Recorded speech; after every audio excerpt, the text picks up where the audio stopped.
Assalamualaikum warahmatullahi wabarakatuh. Pemirsa sahabat Syarama Official.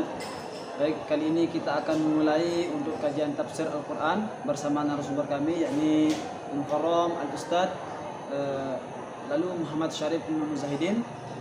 Jadi bagi teman-teman yang pengen mengikuti kajian kami, bisa mengikuti di Syarama Official di akun YouTube kami, dan juga di halaman Facebook kami di PP Syarif Imam Muzahidin. Dan bagi teman-teman yang pengen bertanya tentang kajian tafsir atau bertanya bebas tentang sesuatu yang lain, bisa tulis pertanyaan di kolom komentar, dan insyaallah nanti kita akan serahkan pertanyaannya ke Al-Mukarram dan akan dijawab. Terima kasih. Jangan lupa di like, comment, and share, dan juga subscribe ya. Sekian, assalamualaikum warahmatullahi wabarakatuh.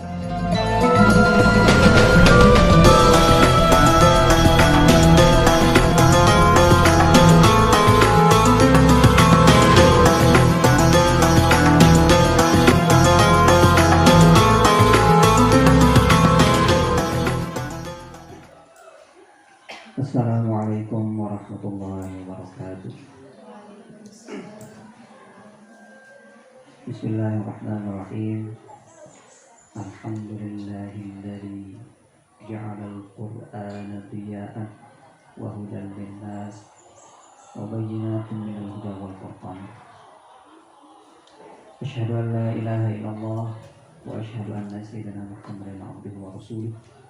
Allahumma shalli wa sallim wa barik ala sayyidina Muhammad wa ala alihi wa sahbihi ajma'in. Para santri yang berbahagia, alhamdulillah pada kesempatan kali ini kita dapat memulai kajian tafsir Al-Quran kita, yang kita mulai dengan kajian tafsir surat-surat pendek. Tafsir surat-surat pendek ini disepakati oleh sebagian sementara ulama dimulai dari surat An-Naba. Jadi kita akan mulai kajian tafsir kita dengan mengkaji surat An-Naba. Mudah-mudahan hari ini bisa selesai ayat 1 sampai 5 dan ayat seterusnya insyaallah pada kajian-kajian berikutnya. Baik, sebelum kita mulai lebih lanjut membahas tentang tafsir surat An-Naba, sebelumnya saya perkenalkan dulu surat yang akan kita tafsirkan pada kesempatan ini ya. Surat yang akan kita bahas dan kita tafsirkan adalah surat An-Naba. Baik. Tentu untuk lebih memahami nanti apa yang akan dibahas di dalam surat An-Naba, maka ada baiknya kita kenal dulu apa itu surat An-Naba. Baik.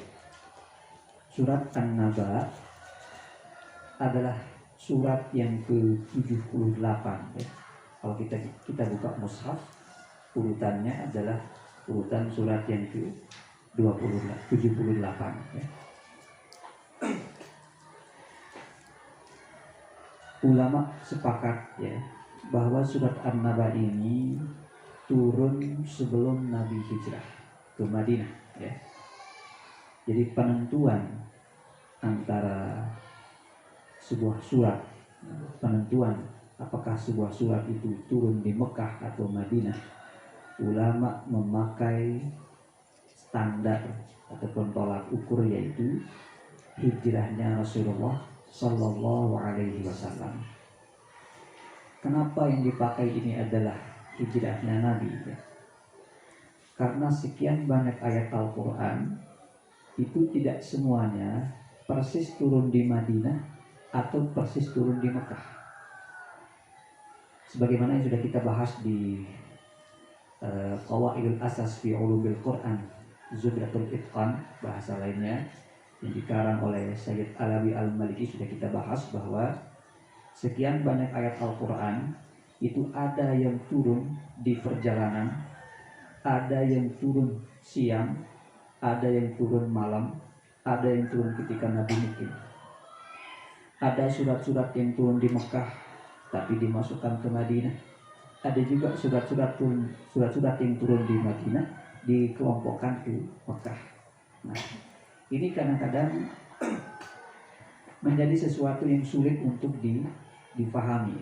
Maka ulama membuat satu ketentuan bahwa sebuah surat bisa dikatakan Makkiyah, turun di Mekah, dan Madaniyah, turun di Madinah, itu dengan mengambil tolak ukur hijrahnya Rasulullah Sallallahu Alaihi Wasallam. Jika sebuah surat turun setelah Nabi hijrah, berarti ini adalah surat Madaniyah. Kalau sebuah surat itu turun sebelum Nabi hijrah, maka surat itu adalah surat Makkiyah. Walaupun nanti untuk ciri masing-masing surat itu ada.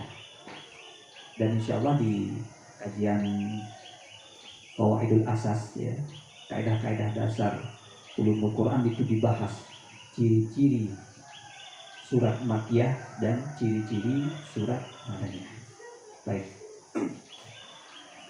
itu uraian singkat tentang barometer ataupun ukuran untuk menentukan antara sebuah surat turun di Mekah atau Madinah. Selanjutnya surat An-Naba, itu yang kita kenal, ya. Padahal sebenarnya surat ini memiliki banyak nama, ya.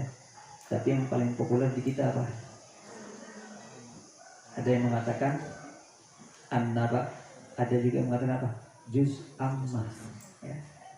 Yang sebenarnya ini sama, ya. Baik, ada yang menyebut dengan An-Naba, ya, karena memang kandungan, ya, dari surat ini adalah tentang naba. Nanti kita bahas apa itu naba nanti, ya. Kemudian ada juga yang menamakannya dengan Amma Yatasa'alu. Ada yang hanya sekedar ammanya saja, ya.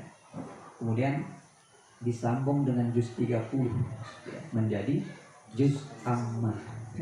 Jadi juz 30 itu adalah juz yang dimulai dari surat Amma Yatasa'alu, ya.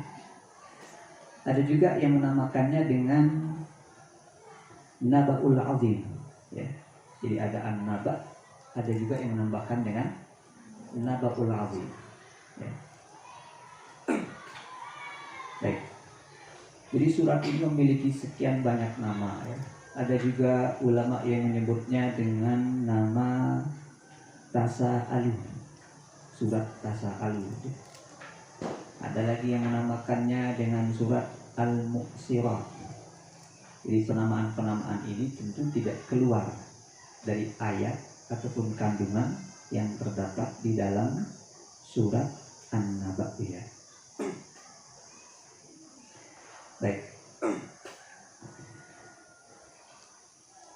Sebelum kita bahas tentang tafsir surat ini, ya, alangkah baiknya kalau kita bahas terlebih dahulu tentang tata bahasa, grammarnya, ya, supaya sedikit tidak, ya, kalian-kalian yang sudah belajar ilmu nahwu itu paham, ya, secara kaidah surat ini i'rabnya apa, ya.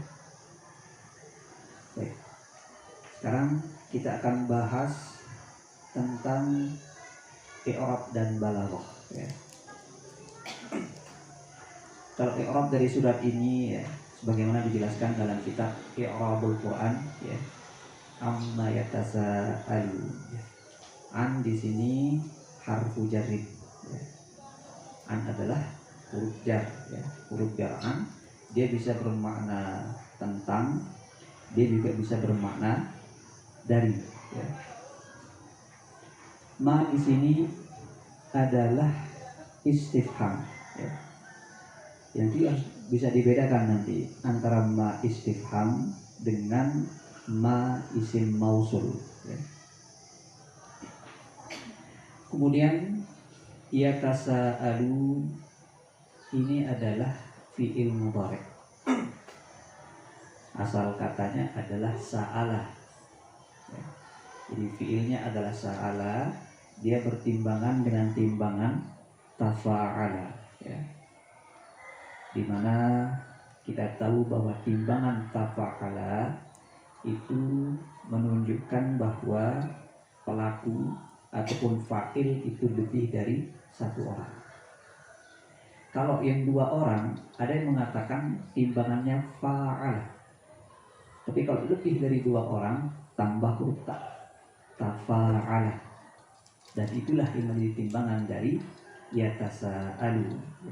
Fi'il madhinya tasa'ala, mudhari'nya yatasa'alu.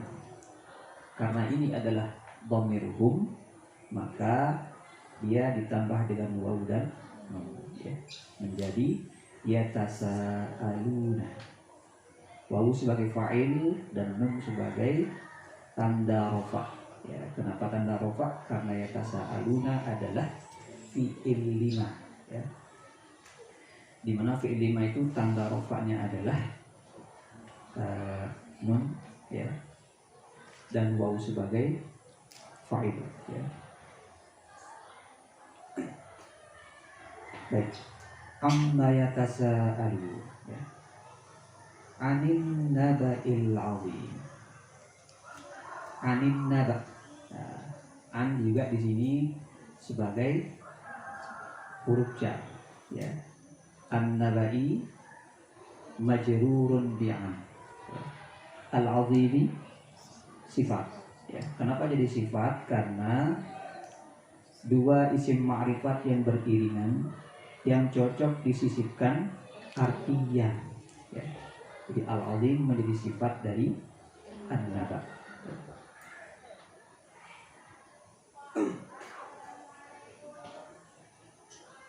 Kalla, ya. Jadi kalau kalla ini kalla saya'lamun, tsumma kalla saya'lamun. Kalla ini kalau dalam i'rab disebut dengan harfu rad'in wa zajrin, ya. Huruf untuk menolak, ya, menjawab atau menangkal, atau dan juga huruf untuk mengecam, memperingatkan. Dan biasanya kata kalla dijelaskan di dalam kitab Al-Mu'jam Mufassal bahwa kata kalla ini memiliki 3 fungsi, ya. Fungsi yang pertama, ya, fungsi pertama dari kalla itu adalah harfu jawabin yufidun nafiyah wa yarda'ul mukhatabah. Jadi yang pertama itu adalah huruf jawab. Jadi kalla ini adalah huruf untuk menjawab, ya. Dan jawaban dari kalla ini biasanya mengandung nafi, artinya sesuatu yang negatif, sesuatu yang mengandung makna tidak, ya.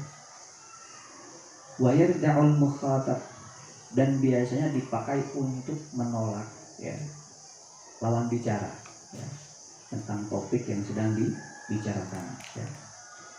Contohnya ya seperti yang sudah kita bahas ini. Kalla saya'lamun, tsumma kalla saya'lamun. Yang kedua, ya, fungsi ataupun makna dari kata kalla itu adalah harfu nafin li mujarradin nafil khabari awil amri. Huruf nafi, ya, yang semata-mata untuk menafikan khabar. Khobar ataupun jawaban nanti dari kalla, ya, itu adalah nafi, ya.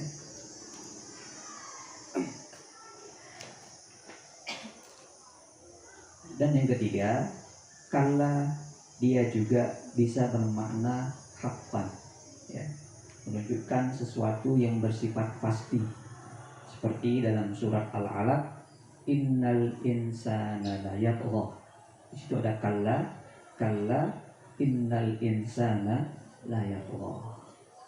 Tidak atau pasti, sesungguhnya manusia itu la yatgha, benar-benar zalim dia. Nah, itulah makna dari kata kalla. Jadi kalla di-i'rab dengan harfu rad'in wa zajrin, huruf untuk menolak, untuk menjawab sekaligus mengecam, atau memperingati. Kalla saya'lamun. Saya'lamun, huruf sin di sini disebut dengan litanfis. Huruf untuk menunjukkan makna yang akan datang, mustaqbal, itu ada dua, ya. Bisa memakai huruf sin yang disebut dengan tanfis, bisa juga memakai huruf saufa yang disebut juga dengan litaswir. Perbedaannya, ya, kalau sin menunjukkan sesuatu yang akan datang tetapi masih bisa kita jangkau, artinya dekat, ya. Walaupun sebenarnya untuk fi'il mudhari' tanpa ada sin itu juga bermakna mustaqbal. Tapi kemudian dihadirkan huruf sin, ya, tentu untuk menunjukkan makna yang lebih kuat, ya. Kemudian kalau saufa untuk menyatakan waktu yang akan datang tetapi jaraknya cukup jauh, ya. Tapi kalau saufa ini dikaitkan dengan fi'ilnya Allah, perbuatannya Allah, ya. Ketika Allah misalnya berfirman dalam Al-Quran, saufa misalnya, saufa ta'alamu, saufa yang lain misalnya, maka saufa di situ menunjukkan kepastian, ya. Jadi kalau saufa pelakunya, fa'ilnya adalah Allah, maka itu menunjukkan kepastian. Kalla saya'lamun. Tsumma kalla saya'lamun. Tsumma di sini harfu atfin. Perbedaan antara tsumma dan fa itu sering kita bahas, ya. Dimana kalau fa itu litartibi bittisali, untuk menyatakan sesuatu yang berurutan dan masih ada koneksi, masih ada sambungan. Tapi kalau tsumma, ya, litartibi binfisali, menunjukkan sesuatu yang berurutan tetapi dia terpisah, ya. Nanti kita akan bahas di kajian tafsirnya, ya. Baik, itulah i'rab dari ayat pertama sampai ayat yang kelima, ya. Sebelum kita lanjutkan ke kajian tafsirnya, ya, kita akan bahas balaghahnya, ya. Jadi balaghah itu adalah cabang ilmu yang membahas tentang keindahan berbahasa, ya. Tata bahasa itu sastranya Arab, ya.